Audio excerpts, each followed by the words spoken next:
Dear students,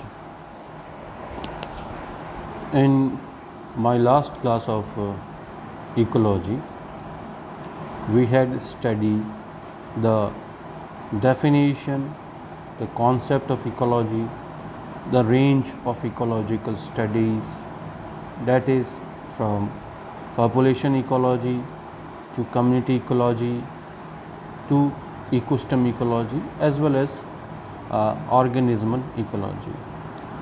Now we will move to our new topic, that is limiting factor. Limiting factor in ecology means any physical or biological resource that can limit the growth, abundance or distribution of an organism or a population of an organism in an ecosystem. इसका मतलब ये है कि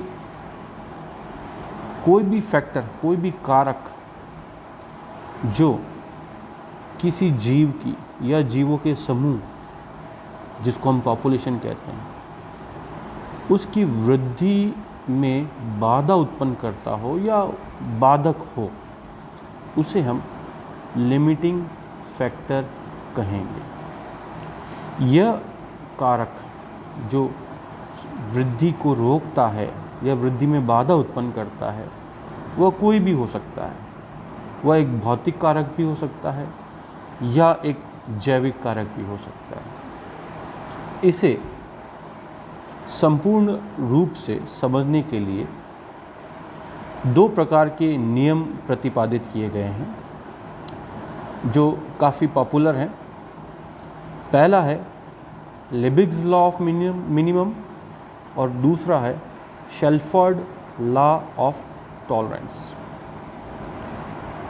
ये आपको ध्यान में रखना होगा कि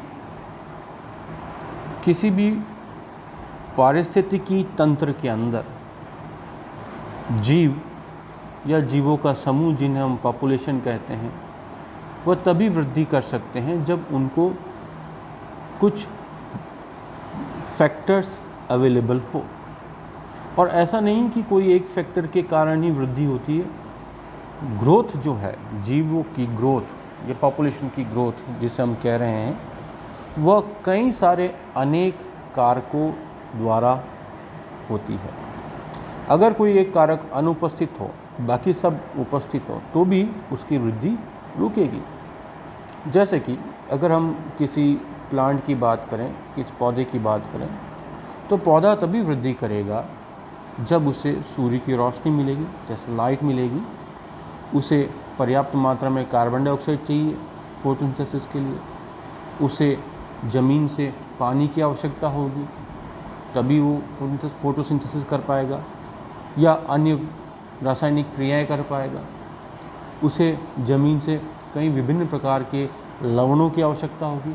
तो यहाँ पे हर एक लवण, हर एक कारक का कार्य कर रहा है। ये भौतिक कारक हो सकते हैं, ये रासायनिक कारक भी हो सकते हैं और जैविक कारक भी हो सकते हैं। जैसे मान लिया कि कोई सॉइल बैक्टीरिया हो सकता है प्लांट के लिए आवश्यक हो, या हो सकता है वो उस प्लांट के लिए नुकसानदायक भी हो सकता है। तो लिमिटिंग फैक्टर्स क्या हैं, उनकी क्या परिभाषाएं हैं और किन स्थितियों के अंदर ये लिमिटिंग फैक्टर्स किसी भी जीव की वृद्धि को रोक सकते हैं, वो क्या कंडीशंस होती हैं, वो सब हम आज के इस टॉपिक में अध्ययन करेंगे। तो सबसे पहले हम शुरुआत करेंगे लिबिग्स लॉ ऑफ मिनिमम। जैसा कि इसके नाम से स्पष्ट है कि लॉ ऑफ मिनिमम का मतलब ये हुआ कि हर एक जीव को कई अनेक कारकों की आवश्यकता होती है, कई सारे फैक्टर्स की आवश्यकता होती है। जैसे कि हम पौधे का एग्जाम्पल लेंगे कि पौधा वृद्धि करेगा। वृद्धि में मतलब कई सारी वृद्धि कई स्तर पर होती है। वृद्धि का एक पैमाना हो सकता है कि वो फोटोसिंथेसिस करना, मतलब भोजन का निर्माण करना। वृद्धि का एक पैमाना हो सकता है कि उसके अंदर वेजिटेटिव कायिक वृद्धि होना, वेजिटेटिव ग्रोथ होना। वृद्धि का एक पैमाना ये भी हो सकता है, क्या उसके अंदर फ्लावरिंग हो रही है, डेट इज़ उसके अंदर रिप्रोडक्टिव ग्रोथ हो रही है। तो कोई सा भी पैमाना लिया जाए तो उस वृद्धि के लिए, उस ग्रोथ के लिए कई सारे फैक्टर्स रिस्पॉन्सिबल होंगे। जैसे उसको लाइट चाहिए, उसको टेम्परेचर, एक लाइट चाहिए, उसको टेम्परेचर भी हो सकता है, उसमें कई सारे एलिमेंट्स चाहिए उसको, जैसे कि कार्बन डाइऑक्साइड चाहिए, उसे वाटर चाहिए, उसे सोडियम चाहिए, उसे पोटेशियम चाहिए, उसे मैग्नीशियम चाहिए, उसे क्लोरीन चाहिए, कैल्शियम चाहिए, तो कई सारे आयरन चाहिए, मॉलिब्डेनम चाहिए। तो कई सारे एलिमेंट्स जिनको हम मैक्रोन्यूट्रिएंट्स और माइक्रोन्यूट्रिएंट्स कहते हैं, उनकी आवश्यकता होती है। प्लस ये भी हो कोई जैविक कारक अगर उसके लिए आवश्यक है। जैसे मान लिया कि आपने चावल की खेती होती, तो जो राइस होता है, प्लांट होता है, उसको नाइट्रोजन फिक्सिंग बैक्टीरिया की आवश्यकता होती है। क्योंकि नाइट्रोजन फिक्सिंग बैक्टीरिया जो होते हैं, जैसे राइजोबियम वगैरह हैं या दूसरे जो हैं, जैसे लेग्यूमिनी कुल के जो पादप हैं, तो राइजोबियम अगर ज़मीन में होगा तो नाइट्रोजन को वो फिक्स करेगा अमोनिया में और नाइट्रेट में, और वही अमोनिया और वो नाइट्रेट जो है, जो उनकी रूट के अंदर फिक्सेशन हो रहा है, वो प्लांट यूज़ करता है। तो अगर राइजोबियम नहीं होगा तो लेग्यूमिनस प्लांट जो होंगे उनकी वृद्धि रुकेगी या उनकी वृद्धि प्रभावित होगी। तो कई सारे कारक जिम्मेदार होते हैं वृद्धि के लिए। अब हर फैक्टर की एक न्यूनतम रिक्वायरमेंट होती है। न्यूनतम मतलब कि जैसे मान लिया कि उसको किसी पौधे को वृद्धि के लिए कम से कम दिन का ये मान के चले कि उसके कम से कम दिन का 1 लीटर पानी चाहिए। अगर 1 लीटर से कम पानी मिलेगा तो वो प्लांट सूखेगा। हाँ, 1 लीटर से अधिक है तो काम चल रहा है, ठीक है, वो 1.5 लीटर हो सकता है, 2 लीटर हो सकता है, पर न्यूनतम 1 लीटर चाहिए। तो ऐसे हर एक फैक्टर की एक न्यूनतम सीमा होती है कि इस न्यूनतम सीमा के तहत अगर वो फैक्टर उपस्थित है तो वो पौधा या वो जीव अपनी वृद्धि करेगा। पर उनमें से यदि कोई अपनी न्यूनतम सीमा, अब मान लिया कि किसी जीव के लिए अपन एक उदाहरण के तौर पर लेकर चलें कि इसको 5 फैक्टर्स की आवश्यकता है, 5 में से 4 तो अपनी न्यूनतम से अधिक मात्रा में उपस्थित है, पर कोई एक फैक्टर अपनी न्यूनतम से कम मात्रा में उपस्थित है, तो वह कारक जो अपनी न्यूनतम मात्रा से कम मात्रा में उपस्थित है, वह उसके लिए बाधा उत्पन्न करेगा, वह उसकी वृद्धि में बाधक बनेगा, और उस फैक्टर को, उस कारक को हम लिमिटिंग फैक्टर कहेंगे। तो क्लियर है यहाँ पर कि लिबिक्स लॉ ऑफ मिनिमम ये दर्शाता है, it states that the growth of an organism और population is controlled not by the total amount of resources available but by the scarcest resources. इसका मतलब यही है कि कुल जितनी भी मात्रा में रिसोर्सेज फैक्टर्स अवेलेबल हो उससे फ़र्क नहीं पड़ता, जबकि फ़र्क ये पड़ता है इसके हिसाब से कि जो अपनी बहुत ही कम अवस्था में उपस्थित हो, मतलब न्यूनतम से भी कम, in the range of factors available. Range मतलब कि अलग अलग सीमाएँ जो हैं factor, every factor has its minimum requirement. जैसा कि मैंने कहा कि हर फैक्टर की एक न्यूनतम आवश्यकता होती है, रिक्वायरमेंट होती है। If other factors are present in ample of amount and some और any one factor is present beyond its minimum requirement, then it will limit the growth of an organism. कि अगर उन जो ग्रुप्स ऑफ फैक्टर्स हैं उनमें काफ़ी सारे factors तो अपनी न्यूनतम मात्रा से अधिक मात्रा में उपस्थित हैं, पर उनमें से कुछ या एक फैक्टर अपनी न्यूनतम से भी कम मात्रा में उपस्थित होंगे, तो वह फैक्टर्स उसकी वृद्धि में बाधक होंगे और उन्हें हम लिमिटिंग फैक्टर्स कहेंगे। जैसे कि इस स्लाइड में आप देख सकते हैं कि यहाँ पर एक पौधा है और इसको हमने यहाँ पे 3-4 फैक्टर्स लिए हैं। एक तो लिया है आपके लेफ्ट हैंड साइड में जो स्क्रीन पे शो हो रहा है, सनलाइट, मैग्नीशियम, फॉस्फोरस और कार्बन डाइऑक्साइड, और इन चारों ही फैक्टर की मिनिमम रिक्वायरमेंट दे रखी है और वास्तविकता में कितना अमाउंट में वो उस समय मौजूद हैं, उपस्थित हैं, वो अमाउंट है जिसको हम अवेलेबल अमाउंट में शो कर रहे हैं। तो आप देखेंगे जैसे कि सनलाइट की मिनिमम रिक्वायरमेंट है पौधे की वृद्धि के लिए की न्यूनतम 3000 लक्स की तो इंटेंसिटी वाली लाइट होनी चाहिए। इस तरह से मैग्नीशियम के लिए मान लिया कि 1200 ppm कंसंट्रेशन तो होनी चाहिए न्यूनतम। इस तरह से फॉस्फोरस के लिए 1000 ppm कंसंट्रेशन होनी चाहिए, या कार्बन डाइऑक्साइड के लिए 70 ppm मिनिमम न्यूनतम ज़रूरत तो होती है, ये इस पौधे की लिए आवश्यक है, न्यूनतम इतना आवश्यक है। अधिक है तो कोई दिक्कत नहीं इस नियम के अकॉर्डिंगली। बट वास्तविकता में अवेलेबल अमाउंट कितना है, जैसे मान लिया सनलाइट जो है वो 5000 लक्स की मिल रही है, मैग्नीशियम जो है वो 1300 ppm मिल रही है, फॉस्फोरस जो है वो 1200 ppm मिल रहा है, और जो कार्बन डाइऑक्साइड है वो 70 की जगह 40 ppm है। तो आप ये पाएंगे कि जो रेड कलर में सनलाइट, मैग्नीशियम या फॉस्फोरस जो फैक्टर्स हैं वो अपने न्यूनतम से अधिक मात्रा में उपस्थित हैं, और कार्बन डाइऑक्साइड जो है वो अपनी न्यूनतम से भी कम मात्रा में उपस्थित है।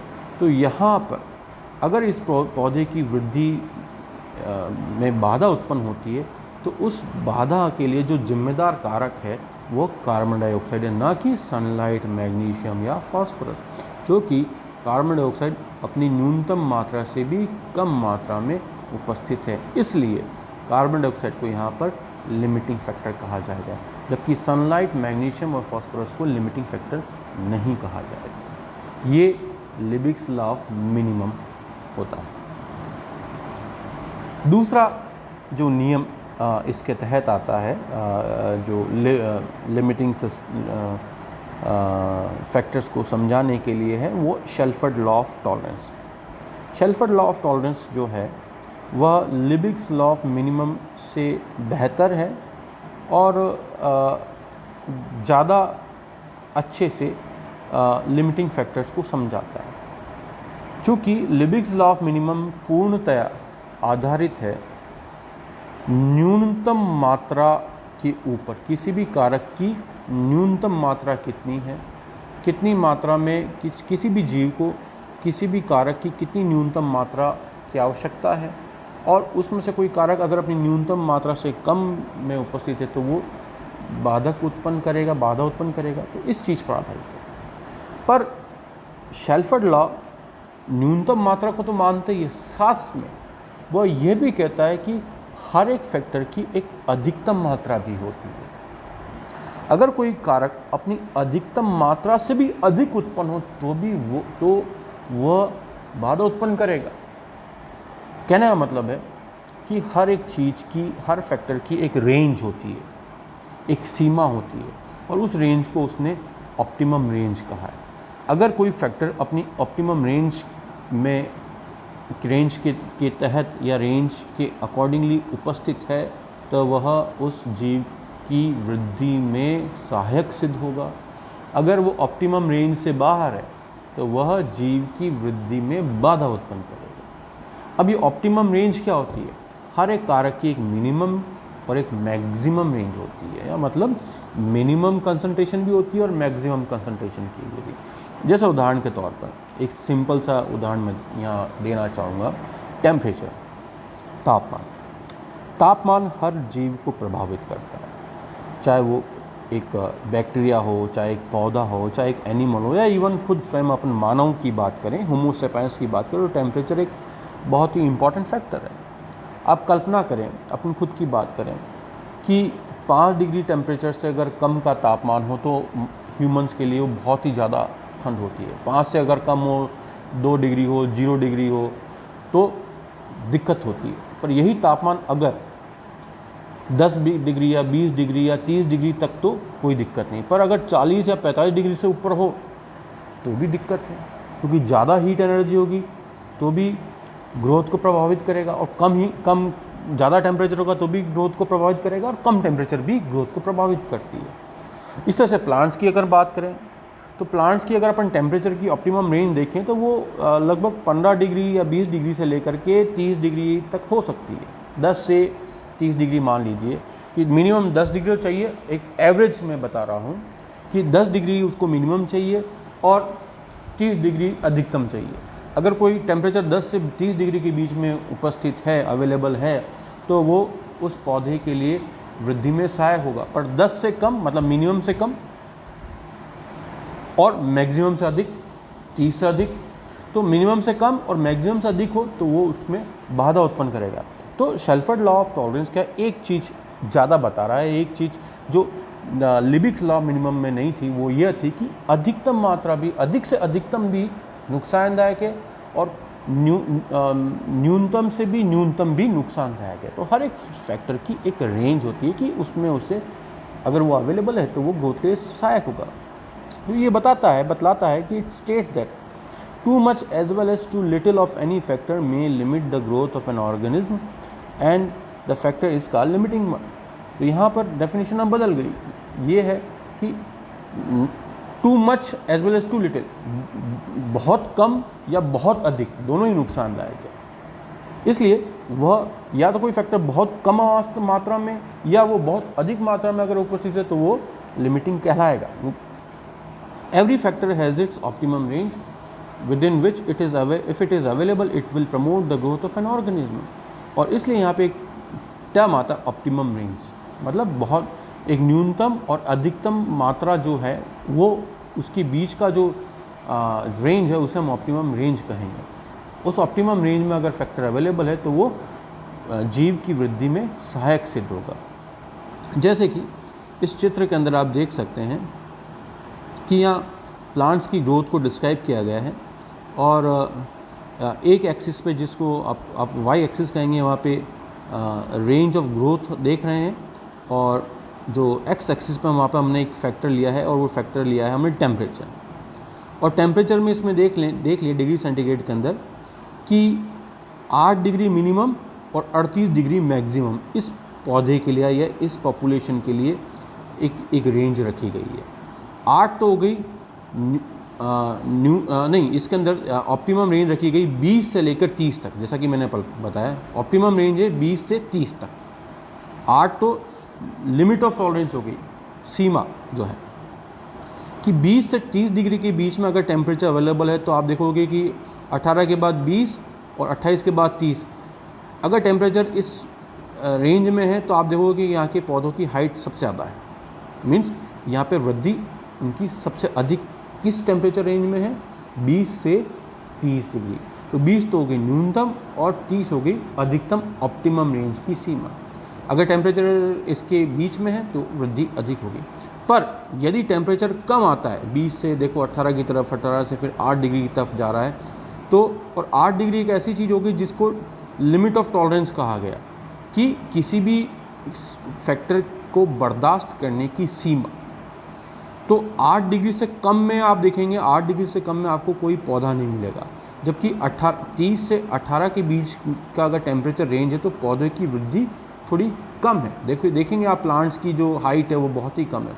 उसी तरह से 30 से ऊपर जाएंगे तो 38 तक, 30 से 38 तक यहाँ पर भी वृद्धि काफ़ी कम है। 38 से अधिक है तो भी वो लिमिट ऑफ टॉलरेंस है। जैसे जैसे कि आप ऑप्टिमम रेंज के बाहर जाएंगे तो क्या होगा, प्लांट जो ऑर्गेनिज्म के ऊपर स्ट्रेस बढ़ेगा, जिसको हम कहते हैं जोन ऑफ फिजियोलॉजिकल स्ट्रेस। तो यहाँ पर 8 डिग्री से जो लेके 20 डिग्री और 30 डिग्री से लेके 38 डिग्री जो है वो एक जोन है फिजियोलॉजिकल स्ट्रेस के लिए, क्योंकि कम टेम्परेचर क्या है उसका एक प्रभाव होता है। लो टेम्परेचर के कारण कई सारी बायोकेमिकल रिएक्शंस या एंजाइम्स हैं उनको ample amount of activation energy नहीं मिलेगी। टेम्परेचर कम होगा तो एनर्जी कम अवेलेबल होगी, एनर्जी कम अवेलेबल होगी तो एंजाइमेटिक रिएक्शंस नहीं होगी, एंजाइमेटिक रिएक्शंस नहीं होगी तो कई सारे प्रोडक्ट्स या मेटाबॉलिक प्रोसेस नहीं होंगे तो ऑब्वियसली ग्रोथ नहीं होगी। या बहुत अधिक तापमान के कारण क्या होगा, कई सारे प्रोटीन्स हैं, कई सारे बायोमोलिक्यूल्स हैं, इवन उनके डीनेचर होने का खतरा होता है। कई सारे एंजाइम्स है वो डीनेचर हो सकते हैं। जब डीनेचर होंगे तो वो प्रोटीन और एंजाइम्स अपना कार्य नहीं करेंगे और कार्य नहीं करेंगे तो वृद्धि नहीं होगी। दो जोन ऑफ फिजियोलॉजिकल स्ट्रेस आ गया। फिर 8 डिग्री से कम और उधर 38 डिग्री से ज़्यादा बिल्कुल ही डेथ है, ठीक है। और ये जो रेंज है 8 डिग्री से 38 डिग्री की, इसको कहा गया रेंज ऑफ टॉलरेंस कि इस पौधे की या इस जीव की बर्दाश्त करने की सीमा कितनी है टेम्परेचर के लिए, फैक्टर के लिए। अब न्यूनतम 8 और अधिकतम 38। 8 से नीचे वो सर्वाइव नहीं कर सकते और 38 से ऊपर भी वो सर्वाइव नहीं कर सकते। हालांकि इनकी सर्वाधिक वृद्धि जो है वो किस रेंज में है, 20 से 30 डिग्री। तो ये 20 से 30 डिग्री उनकी ऑप्टिमम रेंज कहलाएगी। और यही जो है शेल्फर्ड लॉ ऑफ टॉलरेंस यही बताता है कि यहाँ पे टॉलरेंस मतलब उनकी क्या टॉलरेंस कैपेसिटी को भी इसमें इन्वॉल्व कर रहा है इस लॉ के अंदर, कि एक तो वह रेंज जो कि उनकी अधिकतम वृद्धि के लिए, वो अधिकतम वृद्धि के लिए ऑप्टिमम रेंज है, उससे कम या उससे अधिक जो है वो टॉलरेंस पावर को दर्शाएगा, या वो फिजियोलॉजिकल स्ट्रेस के अंदर जाएगा प्लांट। अब जिन ऑर्गन्स के पास टॉलरेंस पावर अधिक है तो वो इन स्ट्रेसफुल एनवायरनमेंट में अपने आप को सर्वाइव कर सकते हैं, और जिनके पास टॉलरेंस पावर कम है तो वो स्ट्रेसफुल एनवायरनमेंट में सर्वाइव नहीं भी कर पाते हैं। और इसलिए अलग अलग टर्मिनोलॉजीज यहाँ पर यूज़ की जाती है उनको एक्सप्लेन करने के लिए, क्योंकि ऑर्गेनिज्म जो होता है, अब जैसे आप एनिमल की बात करते हैं, आज आप सभी जानते हैं कि हर एनिमल की इम्यूनिटी अलग होती है। किसी की इम्यूनिटी अच्छी है तो वो टॉलरेट कर सकते हैं, वो बर्दाश्त कर सकते हैं, कई सारी डिजीज़ में वो सर्वाइव कर जाते हैं। पर कई सारे ऑर्गेनिज्म की जो है इम्यूनिटी अगर पुअर होगी तो वो कई सारी डिजीज़, साधारण डिजीज़ में भी वो सर्वाइव नहीं कर पाते हैं। तो ये चीज़ बहुत महत्वपूर्ण है।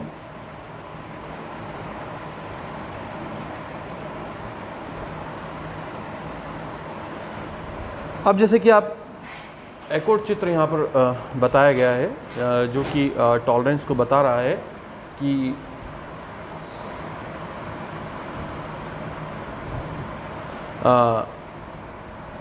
टेम्परेचर का एक एग्जांपल और दिया जा रहा है जो कि ये बताता है कि किस तरीके से ऑप्टिमम रेंज और जोन ऑफ फिजियोलॉजिकल स्ट्रेस को ये बता रहा है कि यहाँ पर कई सारे फिशेस का एग्जांपल, यहाँ फिशेस का एग्जांपल दिया गया। तो यहाँ पे भी ऑप्टिमम रेंज दी गई है। इस ऑप्टिमम रेंज के अंदर अगर ये फिशेस अवेलेबल हैं, फिशेस या ऑप्टिमम रेंज अगर इस टेम्परेचर की ऑप्टिमम रेंज मिल रही है तो आप देखेंगे कि मैक्सिमम ग्रोथ फिशेस की उस ऑप्टिमम रेंज के अंदर है। पर जैसे जैसे टेम्परेचर मिनिमम से कुछ कम है या मैक्सिमम से अधिक है तो वह जोन ऑफ फिजियोलॉजिकल स्ट्रेस में आ जाएगा, और जोन ऑफ फिजियोलॉजिकल स्ट्रेस में वही ऑर्गन सर्वाइव कर पाएगा जिसके पास टॉलरेंस पावर है। और इसमें आप देख सकते हैं कि ऊपर की तरफ अपर लिमिट ऑफ टॉलरेंस और इधर लोअर लिमिट ऑफ टॉलरेंस दे रखी है, और इस अपर लिमिट ऑफ टॉलरेंस और लोअर लिमिट ऑफ टॉलरेंस के और आगे की तरफ कोई भी आपको ऑर्गेनिज्म नहीं मिलेगा जिसे हम जीरो रेंज ऑफ टॉलरेंस भी कहेंगे। तो जोन ऑफ फिजियोलॉजिकल स्ट्रेस चाहे वो बहुत कम वाला हो या बहुत अधिक वाला हो, उसमें वही ऑर्गन सर्वाइव कर पाएंगे जिनके पास टॉलरेंस पावर अधिक हो। अब इन अधिक टॉलरेंस या लो टॉलरेंस पावर को समझाने के लिए इन फैक्टर्स को के समझाने के लिए अलग अलग टर्मिनोलॉजीज़ का प्रयोग किया जाता है। जनरली प्रीफिक्स यूज़ किए जाते हैं, प्रीफिक्स एंड सफिक्स। प्रीफिक्स जो शब्द के आगे लगता है, prefix use to describe range of tolerance against any physical factors.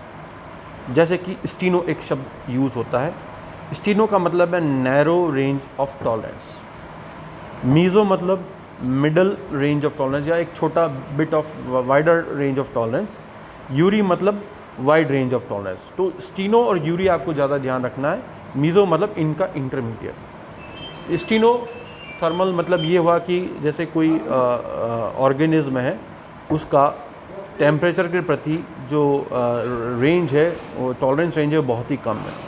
और यूरी थर्मल का मतलब ये हो गया wide range of tolerance for temperature. जैसे मान लिया कि कोई जोन ऑफ स्ट्रेस में है और टेम्परेचर वाले कंडीशन के अंदर, फिजियोलॉजिकल स्ट्रेस के अंदर है, तो जो उसमें सर्वाइव कर रहा है वो तो होगा यूरी थर्मल। जो जोन ऑफ फिजियोलॉजिकल स्ट्रेस के अंदर सर्वाइव नहीं कर रहा है वो है स्टीनो थर्मल। तो इस टेम्परेचर के केस में हम क्या शब्द यूज़ करेंगे? ऑर्गेन्स दो प्रकार के होंगे, या तो स्टीनो थर्मल होंगे या यूरी थर्मल होंगे। स्टीनो थर्मल वो होंगे जिनके पास नैरो रेंज है टॉलरेंस के लिए, टेम्परेचर के लिए, और यूरी थर्मल वह जीव होंगे जिनके पास वाइड रेंज ऑफ टॉलरेंस है टेम्परेचर के लिए।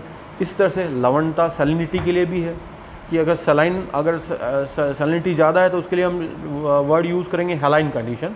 तो stenohaline and euryhaline. Stenohaline मतलब narrow range of tolerance for salinity and euryhaline means wide range of tolerance for salinity.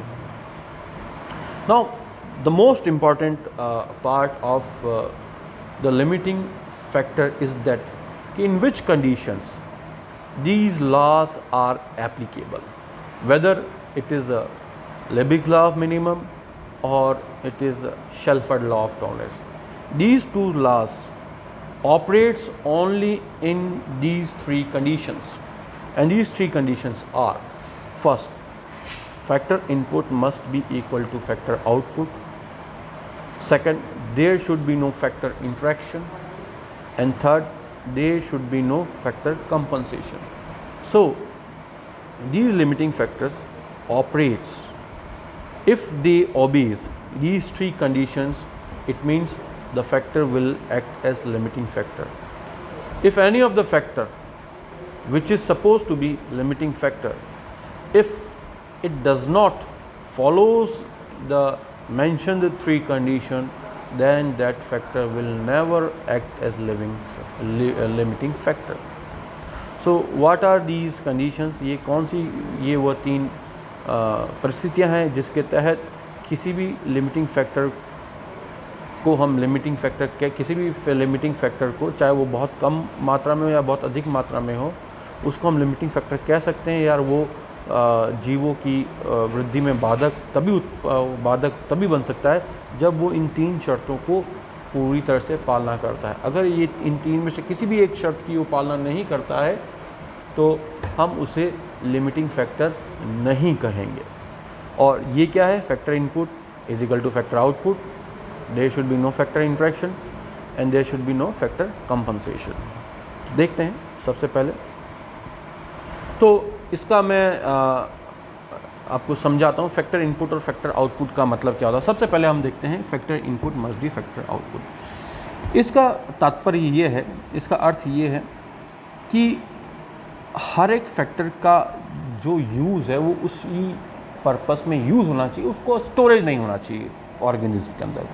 अगर फैक्टर्स की स्टोरेज है तो फैक्टर कभी भी लिमिटिंग फैक्टर की तरह कार्य नहीं करेगा। जैसे सपोज़ मान लिया, एक सिंपल सा उदाहरण लेते हैं कि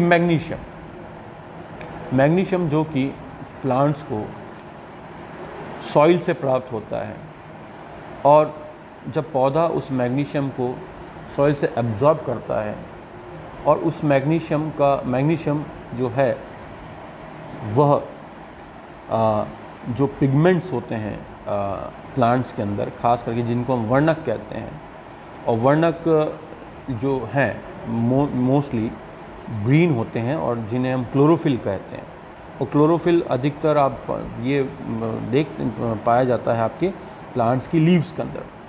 और क्लोरोफिल ही मेन ऐसा मॉलिक्यूल है जो कि फोटोसिंथेसिस की लाइट रिएक्शन के लिए अति आवश्यक है, क्योंकि यहीं पर लाइट रिएक्शन की जो पहली स्टेप है जिसे हम कहते हैं फोटो ऑक्सीडेशन जो है, वो प्रकाश की उपस्थिति में इलेक्ट्रॉन का ऑक्सीडेशन, और उस जब इलेक्ट्रॉन का ऑक्सीडेशन होगा तभी तो वो एनर्जी रिच इलेक्ट्रॉन्स आगे इलेक्ट्रॉन ट्रांसपोर्ट चेन में मूव करेगा। और जब इलेक्ट्रॉन ट्रांसपोर्ट चेन में मूव करेगा तो जो एनर्जी रिलीज़ होगी वही एनर्जी काम आती है एटीपी सिंथेसिस में और रिड्यूसिंग पावर जनरेट करने में। और वही एटीपी और रिड्यूसिंग पावर जो बनती है वो आगे चल करके कार्बन डाइऑक्साइड को फिक्स करती है और रिड्यूस करती है, जिससे कि CO2 एक जो इनऑर्गेनिक कार्बन है वो एक ऑर्गेनिक कार्बन में परिवर्तित होती है। तो मान लीजिए कि ज़मीन के अंदर सीमित मात्रा के अंदर मैग्नीशियम है और वहाँ पर कई सारे पौधे हैं और वो उनको अवशोषित करते हैं। सपोज़ किसी पौधे ने मैग्नीशियम अब्जॉर्व कर लिया और मैग्नीशियम जो अब्जॉर्व करने के बाद वो किस में काम आ गया? क्लोरोफिल पिगमेंट बनाने में। पिगमेंट बन गए। अब वो जितने पिगमेंट बनने थे उस पौधे के अंदर वो सारे पिगमेंट बन गए। उसके बावजूद भी अवशोषण का कार्य जारी है। अब जो अधिक मैग्नीशियम अवशोषित कर लिए गए तो हो सकता है कि क्या पता प्लांट उसको स्टोर कर ले। अगर स्टोर कर लिया ठीक है, एक किसी जगह पर उन्होंने किसी सेल के अंदर या किसी वैक्यूल के अंदर उन्होंने स्टोर कर लिया और परिस्थितियाँ चेंज हुई, ज़मीन के अंदर मैग्नीशियम की कमी हो गई। अब मैग्नीशियम बिल्कुल नहीं है, मैग्नीशियम नहीं है तो कोई बात नहीं। जब पिगमेंट्स जो थे वो धीरे धीरे हो सकता है कि उनको नए पिगमेंट नए ऑर्गन्स बन रहे हैं तो नए पिगमेंट्स की आवश्यकता है, तो वो स्टोर्ड मैग्नीशियम फिर वहाँ काम आ जाएगा। जब स्टोर्ड मैग्नीशियम वहाँ काम आ जाएगा तो क्या मैग्नीशियम के कारण पौधे की वृद्धि में बाधा उत्पन्न होगी? नहीं होगी, क्योंकि मैग्नीशियम ऑलरेडी उसने स्टोर कर रखा था। अगर मैग्नीशियम स्टोर नहीं होता, जितना मैग्नीशियम उसने अवशोषित किया उतना उसने काम में ले लिया, बाकी वो वैसा एज इट इज़ है। और फिर बाद में जब वृद्धि हो रही होती है और फिर उस समय मैग्नीशियम ज़मीन में नहीं है तो वृद्धि नहीं होती। मतलब फैक्टर का इनपुट जितना लिया है उतना उसका आउटपुट होना चाहिए। मतलब जितना फैक्टर आपने अवशोषित किया है तो वो सारा का सारा फैक्टर उस समय पिगमेंट में कन्वर्ट होना चाहिए। अगर पिगमेंट में कन्वर्ट नहीं हो रहा है और कुछ आपने उसको उस पौधे ने उसको सेव करके रखा हुआ है तो मतलब वो मैग्नीशियम उस समय लिमिटिंग फैक्टर नहीं होगा, क्योंकि वो सेव्ड मैग्नीशियम जो है, जो स्टोर्ड मैग्नीशियम है, वो बाद में भरपाई कर देगा। तो इसका अर्थ ये हुआ factor input must be equal to factor output. अगर ये चीज़ है तो वो लिमिटिंग फैक्टर होगा। अगर फैक्टर इनपुट और आउटपुट बराबर नहीं है तो इसका मतलब वो फैक्टर कभी भी लिमिटिंग नहीं होगा। दूसरा, there should be no factor interaction. इसका अर्थ ये हुआ कि कोई दो फैक्टर आपस में इंट्रैक्ट नहीं करें। जैसे कोई एक प्रोसेस है, एक इसका बेहतरीन उदाहरण दिया जा सकता है स्नेल कॉइलिंग का। जो स्नेल्स होते हैं समुद्र के किनारे जो रेत होती है वहाँ पर, तो वो एक विशिष्ट प्रकार के एनिमल्स होते हैं, जैसे इन्वर्टिब्रेट्स हैं वो। उनके चारों ओर जो कॉइलिंग होती है, कैल्शियम की परत बनती है और एक विशिष्ट प्रकार की, जिनको आप सीप कहते हैं ना, शंख नुमा होते हैं आकृति के, सफ़ेद कलर के होते हैं। तो वो जो आवरण है सफ़ेद, शंख का जो आवरण है छोटा सा सीप का, वह कैल्शियम का बना होता है। तो अगर कैल्शियम वहाँ पे उपस्थित है तो मुख्यतः क्या होता है कि कैल्शियम का ही बना होता है। अगर उस वातावरण में, उस जगह पर अगर कैल्शियम नहीं है तो क्या होगा, वह आवरण या वह शेल नहीं बनेगा, शेल कॉइलिंग नहीं होगी। शेल कॉइलिंग नहीं होगी तो उसकी वृद्धि नहीं होगी, वो हो सकता है सर्वाइव ही नहीं करे ऑर्गेनिज्म। पर ये आमतौर पे ये देखा गया कि अगर उस जगह पर कैल्शियम नहीं है तो दूसरा कोई एलिमेंट ले लिया जाता है, जैसे कि स्ट्रॉन्शियम। तो कई जगह ये देखा गया कि अगर कैल्शियम नहीं है तो स्ट्रॉन्शियम को यूज़ करते हुए शेल कॉइलिंग की गई। तो पर्पस तो सॉल्व हो गया कि कैल्शियम जो था अगर नहीं है तो कैल्शियम लिमिटिंग फैक्टर की तरह कार्य करना चाहिए था, पर कैल्शियम की जगह, कैल्शियम की कमी में वहाँ के वो जो ऑर्गेनिज्म है वो स्ट्रॉन्शियम को यूज़ करते हुए अपनी शेल कॉइलिंग कर रहा है और अपनी वृद्धि कर रहा है। तो यहाँ इस चीज़ को हम कहते हैं फैक्टर इंट्रैक्शन, कि कैल्शियम की कमी को पूरा किसने कर दिया, स्ट्रॉन्शियम ने। तो अगर ये चीज़ होती है तो हम इसे फैक्टर इंट्रैक्शन कहेंगे। और अगर फैक्टर इंट्रैक्शन हो रहा है तो फिर वृद्धि आराम से हो रही है, वृद्धि में बाधा उत्पन्न नहीं होगी। अगर फैक्टर इंट्रैक्शन नहीं होता तो वृद्धि में बाधा उत्पन्न होती है, बाधा उत्पन्न होती तो हम उस फैक्टर को हम लिमिटिंग फैक्टर कहते हैं। इसी तरह से there should be no factor compensation. Factor compensation का मतलब ये हुआ कि जीव अपने अंदर में ऐसा बदलाव कर दे कि वो फैक्टर, जैसे मान लिया कोई फैक्टर किसी समय पर उस जीव के लिए लिमिटिंग फैक्टर की तरह कार्य कर रहा है, बाधा उत्पन्न कर रहा है, चाहे वो अधिक मात्रा में हो चाहे कम मात्रा में हो। पर जीव अपने अंदर इस तरह का बदलाव कर ले, इंटरनल चेंजेस कर ले, जो कि बहुत ही अच्छा, इंटरनल चेंजेस करना कोई इतना आसान नहीं है। और ये क्या एक जनरेशन में नहीं होता। इंटरनल चेंजेस मतलब उस प्रजाति में होने के लिए कई हज़ारों पीढ़ियाँ कई सारी पीढ़ियाँ लग जाती है। तो ये फैक्टर, हालांकि इसकी संभावनाएं बहुत कम है, पर अगर वो अपने अंदर इस तरह का बदलाव कर ले कि नए स्वरूप के अंदर वह फैक्टर अब उसके लिए लिमिटिंग नहीं है, तो हम उसे कहेंगे फैक्टर कंपनसेशन। जैसे कि एक उदाहरण हम ये कहें, जैसे आपने डार्विन की थ्योरी पढ़ी होगी तो लेमार्क की थ्योरी पढ़ी होगी, तो लेमार्क का एक फेमस एग्जांपल है long neck of giraffe. Suppose कल्पना करें कि जब जिराफ जो थे, जब उनकी गर्दन छोटी थी और उनके आगे के दो पैर जब छोटे थे, ये उस समय की रहे होंगे जब भरपूर मात्रा में ग्रासलैंड था, घासेस थी। पर जैसे जैसे घास ख़त्म हुई तो उनके लिए भोजन की कमी उत्पन्न हुई होगी। अब उन्होंने क्या किया, अब उनको भोजन प्राप्त करना तो कैसे प्राप्त करेंगे कि जो बड़े बड़े पेड़ हैं जिनकी बहुत ज़्यादा हाइट है और उन पर जो मौजूद पत्तियां हैं, फूल है, उनको अगर खाना है तो उन्हें अपनी बड़ी लंबी गर्दन करनी होगी या बड़े पैर बड़े करने होंगे ताकि वो आसानी से अपने भोजन को ग्रहण कर पाए। तो परिस्थिति बदली। यहाँ पर परिस्थिति क्या थी कि ग्रासलैंड जो था वो ख़त्म हो गया, ग्रासेस ख़त्म हो गई। तो ग्रासेस अब लिमिटिंग फैक्टर, क्योंकि अगर ग्रासेस नहीं होगी तो उनको भोजन नहीं मिलेगा, भोजन नहीं मिलेगा वो लिमिटिंग फैक्टर है। पर ग्रासेस की जगह अब उन्होंने क्या किया, अब उस जगह बड़े बड़े वृक्ष हो गए, बड़े बड़े वृक्ष रह गए। तो बड़े बड़े वृक्ष के लिए उन्होंने क्या किया, अपने अंदर चेंजेस किए। चेंजेस इस प्रकार से किए कि अपनी गर्दन के लंबी हुई उनकी और उनके आगे के दो पैर लंबे हुए। हालांकि इसके लिए लेमार्क ने अपनी थ्योरी दी थी, ये क्यों है, theory of inheritance of acquired characters, मैं इस बात पर अभी यहाँ नहीं जाना चाहूँगा। पर उन्होंने अपने अंदर आंतरिक बदलाव किए, शारीरिक बदलाव किए, और शारीरिक बदलाव के कारण उन्होंने की जो कमी थी उस कमी को पूरी करी और भोजन की कमी को पूरा कर लिया। तो यहाँ पर इस चीज़ को हम कहेंगे फैक्टर कंपनसेशन, कि घास के बदले उन्होंने बड़े वृक्षों को खाना चालू कर दिया। अगर ये चीज़ हो रही है तो लिमिटिंग फैक्टर नहीं है। तो इन तीनों शर्तों को अगर ये तीनों शर्तें पूरी होती है किसी भी लिमिटिंग फैक्टर के, कोई अगर लिमिटिंग फैक्टर इन तीनों चीज़ों को पूरा करता है तभी वो लिमिटिंग फैक्टर कहलाएगा। अगर तीन में से कोई भी एक चीज़ अगर पर वह खरा नहीं उतरता है तो वो लिमिटिंग फैक्टर कहलाने का पात्र नहीं होगा। ओके, थैंक्स बच्चों। अब कल से हम एक नया टॉपिक और स्टार्ट करेंगे। आज के लिए आप इसको स्टडी करें, लिमिटिंग फैक्टर्स, खास लेबिक लॉ ऑफ मिनिमम क्या है, शेल्फर्ड लॉ ऑफ टॉलरेंस क्या है, क्या डिफरेंस है दोनों के बीच में, और कौन सी वह तीन कंडीशंस है जिसमें ये दोनों लॉज ऑपरेट कर सकते हैं या एप्लीकेबल होते हैं। Thank you.